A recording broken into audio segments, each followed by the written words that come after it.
స్వస్థత. దేవునికి స్తోత్రం, దేవునికి స్తోత్రం. దేవుని బిడ్డలారా గమనించండి, న్యాయాధిపతుల గ్రంథము 6వ అధ్యాయము 13వ వచనాన్ని కనుక మనం పరిశీలన చేసినట్లయితే, న్యాయాధిపతుల గ్రంథము 6వ అధ్యాయము 13వ వచనమును గనక మనము పరిశీలన చేసినట్లయితే, గిద్యోను, చిత్తము నా ఏలినవాడా, యెహోవా మాకు తోడై ఉండిన ఎడల ఇదంతయు మాకేలా సంభవించెను. యెహోవా ఐగుప్తులో నుండి మమ్మను రప్పించినని చెప్పుచు మా పితరులు మాకు వివరించిన ఆయన అద్భుత కార్యములన్నీ ఏమాయను. యెహోవా మమ్మను విడిచిపెట్టి మిద్యానీయుల చేతికి మమ్మను అప్పగించినని అతనితో చెప్పెను. దేవునికి స్తోత్రం, దేవునికి స్తోత్రం. ఒక రోజున దేవుడు గిద్యోనునకు ప్రత్యక్షమయ్యాడు. యెహోవా దూత గిద్యోనునకు ప్రత్యక్షమయ్యి, అతడు గోధుమలను దొల్లగొట్టుకొనుచుండగా, పొలములో అతడు గోధుమలను దొల్లగొట్టుకొనుచుండగా దేవుని యొక్క దూత గిద్యోనుకు ప్రత్యక్షమయ్యి, పరాక్రమము కలిగినటువంటి బలాఢ్యుడా, యెహోవా నీకు తోడయున్నాడు అనని మాట సెలవీయగానే అప్పుడు గిద్యోను అంటున్నాడు, నా ఏలినవాడా, దేవుడు మాకు తోడుగా ఉంటే ఈ మిద్యానీయులు మా మీద పడి మమ్మల్ని ఈ హీన దశలోనికి ఎలాగో తీసుకుని వెళ్తారయ్యా. ఐగుప్తులో నుండి యెహోవా మమ్మల్ని రప్పించి బయటకు తీసుకుని వచ్చినటువంటి అద్భుత కార్యములన్నీ మా బ్రతుకులో ఏమైపోయినాయి అని ప్రశ్నిస్తున్నాడు దేవునిని. యెహోవా దూతను ప్రశ్నిస్తున్నాడు గిద్యోను. ఏమైపోయినాయి? ఇదివరకు అద్భుతాలు జరిగినాయి ఇశ్రాయేలు యొక్క జీవితంలో. ఇదివరకు దేవుని బిడ్డలారా గమనించండి, ఎర్ర సముద్రం బాగుగా ఆ 2 పాయలుగా చేల్చబడింది. దేవుని బిడ్డలారా, ఎర్ర సముద్రము ఒక గొప్ప పాయలుగా చేల్చబడి అది ఆరిన నేల మధ్యలో ఏర్పడింది. ఆకాశము నుండి మన్నా కురిసింది. ఆ అద్భుత కార్యములన్నీ ఏమైపోయినాయి? బండ నుండి నీళ్ళు వచ్చినాయి. ఆ అద్భుత కార్యములన్నీ ఏమైపోయినాయి? అయ్యా, దేవుడు మాకు తోడుగా ఉంటే మాకు ఈ మిక్కిలి హీన దశకి మేము ఎందుకు వెళ్తాము? ఈ మిద్యానీయుల చేతులోనికి మేము ఎందుకు చిక్కుపడతాము? యెహోవా చేసిన అద్భుత కార్యములన్నీ ఏమైపోయినాయి? ఐగుప్తులో నుండి బయటకు వచ్చేటప్పుడు అసలు రాకముందు తొలుచూలను హతము చేశాడు దేవుడు. ఆ అద్భుత కార్యములు ఏమైపోయినాయి? ఇప్పుడు ఈ మిద్యానీయులు వచ్చి మా మీద పెత్తనం చేస్తున్నారు, మమ్మల్ని ఏలుబడి చేస్తున్నారు, మమ్మల్ని చంపేస్తున్నారు. ఏమైపోయినాయి అయ్యా? ఐగుప్తులో నుండి మేము బయటకు వచ్చినప్పుడు మా పితరుల పట్ల దేవుడు జరిగించిన అద్భుత కార్యములన్నీ ఏమైపోయినాయి అయ్యా, ఏమైపోయినాయి అనని గిద్యోను యెహోవా దూతను ప్రశ్నించడం ప్రారంభించాడు. కప్పల తెగుళ్ళు వచ్చినాయి, పేలు తెగుళ్ళు వచ్చినాయి, మెడతల తెగులు వచ్చింది, వడగండ్ల తెగులు వచ్చింది. ఎన్నో పెద్ద పెద్ద తెగుళ్ళను దేవుడు పంపించాడు. నీరు రక్తం అయిపోయింది. ఎన్నో తెగుళ్ళను దేవుడు పంపించాడు. ఆ అద్భుత కార్యములన్నీ ఇప్పుడు ఏమైపోయినాయి అయ్యా అనని గిద్యోను యెహోవా దూతను ప్రశ్నిస్తూ ఉన్నాడు. పరాక్రమము గల బలాఢ్యుడా, యెహోవా నీకు తోడై ఉన్నాడు అనని యెహోవా దూత అనగానే, దేవుడు మాకు తోడుగా ఉంటే మా పితరుల జీవితంలో ఐగుప్తులో నుండి యెహోవా బయటకు తీసుకుని వస్తున్నప్పుడు జరిగించిన అద్భుత కార్యములన్నీ ఇప్పుడు ఏమైపోయినాయి అయ్యా అనని వాపోతూ ఉన్నాడు గిద్యోను. ఇప్పుడు ఆ అద్భుత కార్యములు లేవు. ఇప్పుడు యెహోవా మాకు తోడుగా లేడు. ఇప్పుడు మా బ్రతుకులో యెహోవా లేడు. దేవుడు మా జీవితంలో లేడు. మాకు దూరం అయిపోయాడు. మా దగ్గర లేడు. అందుకని ఆ మిద్యానీయులు వచ్చి మా మీద ఏలుబడి చేస్తున్నారు. దానికి ముందు ఉన్నటువంటి అధ్యాయాలలో మనం చూసుకుంటూ వెళ్ళినట్లయితే మిద్యానీయుల చేతట ఇశ్రాయేలీయులట మిద్యానీయుల చేత ఇశ్రాయేలు ప్రజలు మిక్కిలి హీన దశకు చేరారట. అందుకు కారణం కూడా 5వ అధ్యాయములోను 4వ అధ్యాయము 5వ అధ్యాయంలోను 6వ అధ్యాయంలోను ప్రారంభాలలో మనం చదువుకుంటూ ఉన్నట్లయితే ఇలాగను రాయబడి ఉంటుంది. వారు యెహోవాకు విరోధముగా విగ్రహారాధన జరిగించారు గనుక వారినట దేవుడే మిద్యానీయుల చేతికి అప్పగించాడట. యెహోవాకు విరోధముగా పాపము చేసినందువలననే వీరు బ్రతుకులలో అద్భుత కార్యములు ఆగిపోయినాయి. యెహోవాకు విరోధముగా, దేవుడికి విరోధముగా, దేవుడి మెచ్చనటువంటి పనులు వీరు చేసినందువలననే దేవుడు చేసే అద్భుత కార్యములన్నీ కూడా వీరు బ్రతుకులో ఆగిపోయినాయి. అందుకనే వీరు మిద్యానీయుల చేత పట్టబడ్డారు ఇశ్రాయేలు ప్రజలు. గిద్యోను అడుగుతున్నాడు యెహోవా దూతను, అయ్యా మా పితరుల జీవితంలో యెహోవా చేసిన అద్భుత కార్యములన్నీ ఏమైపోయినాయి అయ్యా, ఏమైపోయినాయి? ఎందుకని ఇప్పుడు అద్భుతాలు జరగడం లేదు? ఎందుకని ఇప్పుడు మేలులు జరగడం లేదు? ఎందుకని ఉపకారములు జరగడం లేదు? ఎందుకని వీరి పక్షముగా దేవుడు వ్యాజ్యం ఆడటం లేదు? ఎందుకని యెహోవా వీరి పక్షముగా యుద్ధములు చేయడం లేదు అని అంటే, వీరు చేసినటువంటి పాపము దేవుని యొక్క అద్భుత కార్యములను దూరం చేసేసింది. వీరు చేసినటువంటి దోషము దేవుని యొక్క మహత్కార్యములను దూరం చేసేసింది. దేవుని బిడ్డలారా గమనించండి. యెహోషువ మాట్లాడుతున్నాడు, రేపు యెహోవా మీ మధ్య అద్భుత కార్యములను జరిగించును గనుక మిమ్ములను మీరు పరిశుద్ధపరచుకొనుడి అని అంటున్నాడు. మిమ్ములను మీరు పరిశుద్ధపరచుకొనుడి. యెహోవా మీ మధ్య అద్భుత కార్యములను జరిగిస్తాడు గనుక మిమ్మలను మీరు పరిశుద్ధపరచుకునుడి. ఆయన మీ బ్రతుకులు అద్భుత కార్యములను చేద్దామని దగ్గరకు వస్తూ ఉండగా, ఒకవేళ గనక మీలో గనక పాపము అగుపడినట్లయితే, కనబడినట్లయితే, ఆయన వెంటనే ఆ అద్భుత కార్యమును చేయకుండా ఆగిపోతాడు. గనుక మిమ్మల్ని మీరు పరిశుద్ధపరచుకునుడి అనని యెహోషువ మాట్లాడుతున్నాడు. దేవుని బిడ్డలారా గమనించండి. గిద్యోను కాలంలో, న్యాయాధిపతుల కాలంలో, ఇశ్రాయేలుల యొక్క పితరుల యొక్క కాలంలో, ఐగుప్తులో నుండి వారు బయటకు వచ్చేటటువంటి సమయంలో యెహోవా చేసిన అద్భుత కార్యములు ఏమైపోయినాయి అని గిద్యోను అడుగుతూ ఉన్నాడు. అందుకు సమాధానము దానికి ముందు ఉన్నటువంటి అధ్యాయాలలో రాయబడి ఉంది. ఎందుకని అద్భుత కార్యములు ఆగిపోయినాయి? యెహోవా వారికి తోడుగా లేకుండా వారిని ఎందుకని విడిచిపెట్టేశాడు? వారు చేసిన పాపము, వారు చేసిన దోషము. గనుక దేవుని బిడ్డలారా గమనించండి. యెహోవా నీ బ్రతుకులు అద్భుత కార్యములను జరిగించాలి అంటే, నీ జీవితంలో అద్భుత కార్యములను జరిగించాలి అంటే నీవు పరిశుద్ధపరచబడాలి. ఏ పాపము, ఏ దోషము నీ బ్రతుకులో ఉండడానికి వీలు లేదు. దేవుని బిడ్డలారా దేవునికి స్తోత్రం, దేవునికి స్తోత్రం. నీ కన్నులు పరిశుద్ధపరచబడాలి, నీ చేతులు పరిశుద్ధపరచబడాలి, నీ కాళ్ళు పరిశుద్ధపరచబడాలి, నీ నోరు పరిశుద్ధపరచబడాలి, నీ దేహము పరిశుద్ధపరచబడాలి. నువ్వు చేసిన ప్రతి పాపమును దేవుని ఎదుట ఒప్పుకొని విడిచిపెడితే, నువ్వు పరిశుద్ధపరచబడితే, అప్పుడు దేవుడు నీ బ్రతుకుల అద్భుత కార్యములను చేయడానికి నీ కొరకు దిగి వస్తాడు. దేవునికి స్తోత్రం, దేవునికి స్తోత్రం. గనుక దేవుని పిల్లలారు గమనించండి. దేవుడిని బ్రతుకుల అద్భుత కార్యములను చేయాలని కోరుకుంటున్నావు, మంచిదే. దేవుడు ఫైనాన్షియల్గా నా బ్రతుకులో దేవుడు అద్భుతం జరిగించాలండి కోరుకుంటున్నావు, మంచిదే. ఆరోగ్యం విషయంలో దేవుడు నాకు అద్భుత కార్యమును జరిగించాలండి కోరుకుంటున్నావు, మంచిదే. నా బిడ్డల భవిష్యత్తు విషయంలో, నా కుటుంబ విషయంలో, నా యొక్క సమస్తమైనటువంటి విషయాలలో, ఆధ్యాత్మిక సంబంధమైన విషయాలలో, ఆర్థికపరమైన విషయాలలో, జాబ్ విషయంలో, వ్యాపారం విషయంలో, పంట పొలాల విషయంలో దేవుడు అద్భుత కార్యములను జరిగించాలని కోరుకుంటున్నానండి.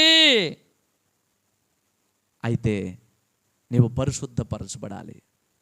నువ్వు కోరుకుంటూ ఉన్నావు కదా, నీ బ్రతుకుల అద్భుత కార్యములను కోరుకుంటూ ఉన్నావు కదా, నీ బ్రతుకులో దేవుడు ఒక అద్భుతాన్ని జరిగించాలి అంటే నీవు పరిశుద్ధపరచబడాలి.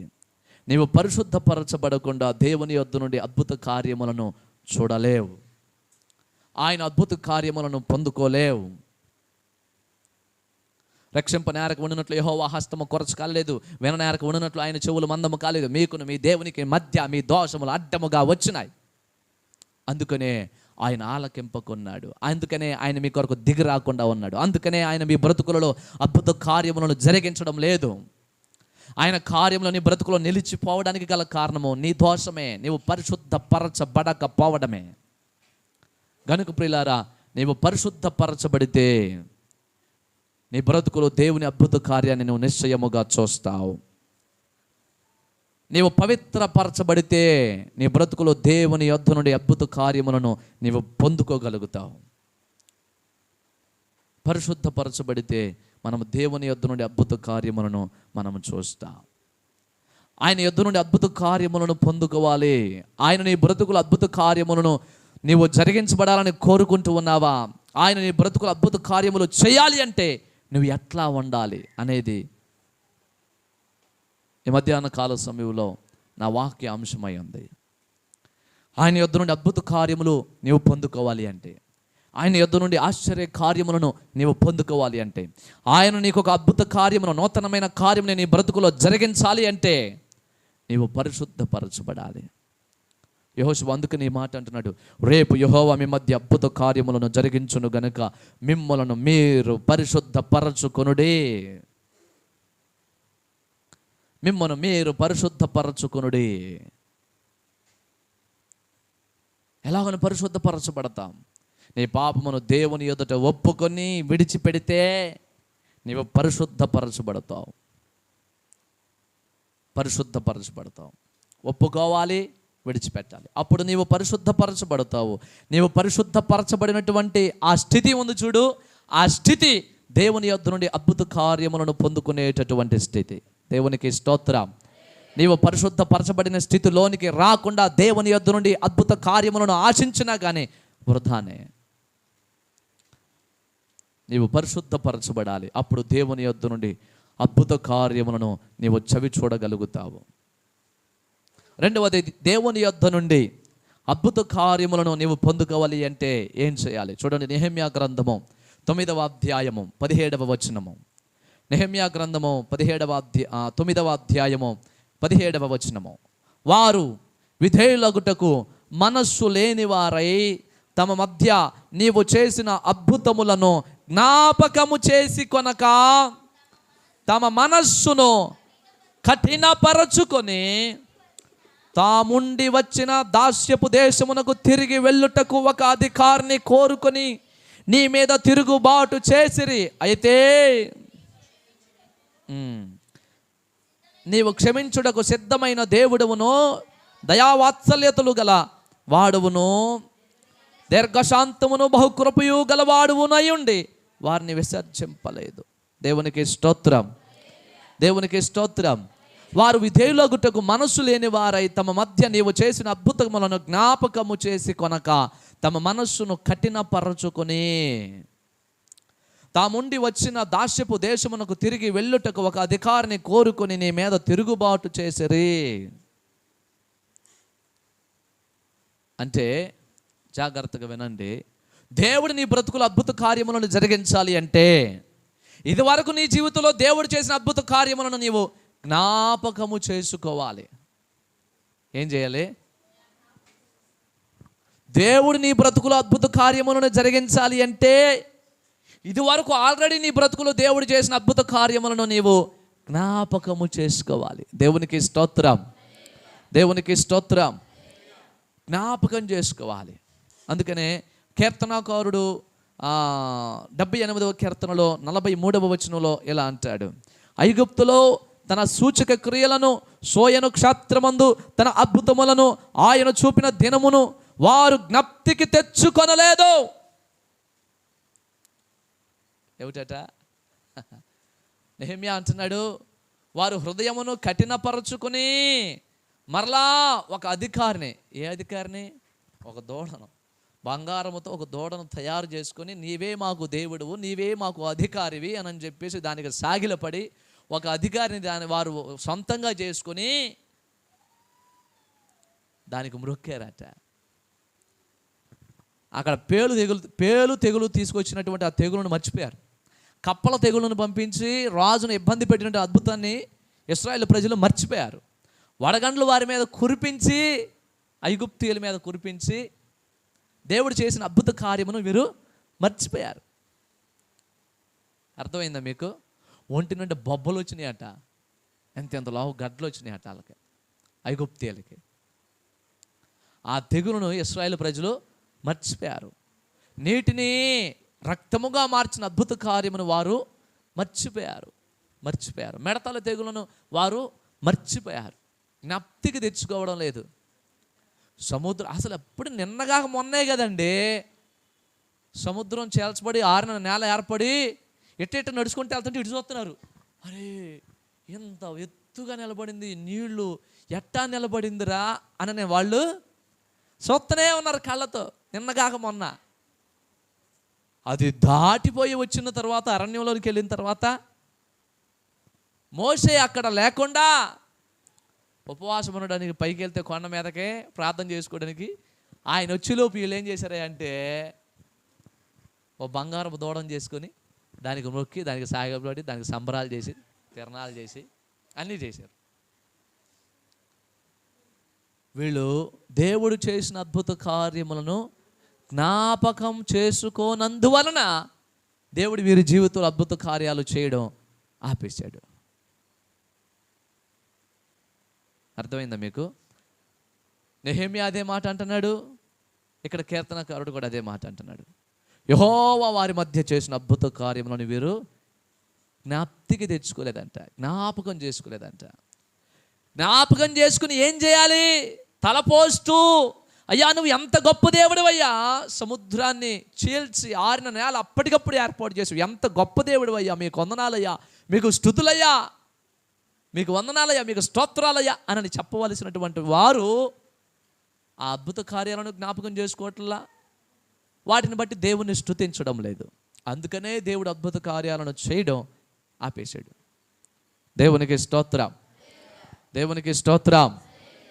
దేవుని బిడ్డలారా గమనించండి, ఆయన చేసిన అద్భుత కార్యములను జ్ఞాపకం చేసుకొనొచ్చు ఆయనను స్తుతించాలి, ఆయనను మహిమపరచాలి, ఆయనను ఘనపరచాలి. అందుకనే యెషయా ప్రవక్త ఎలాగన మాట్లాడుతూ ఉంటాడు చూడండి.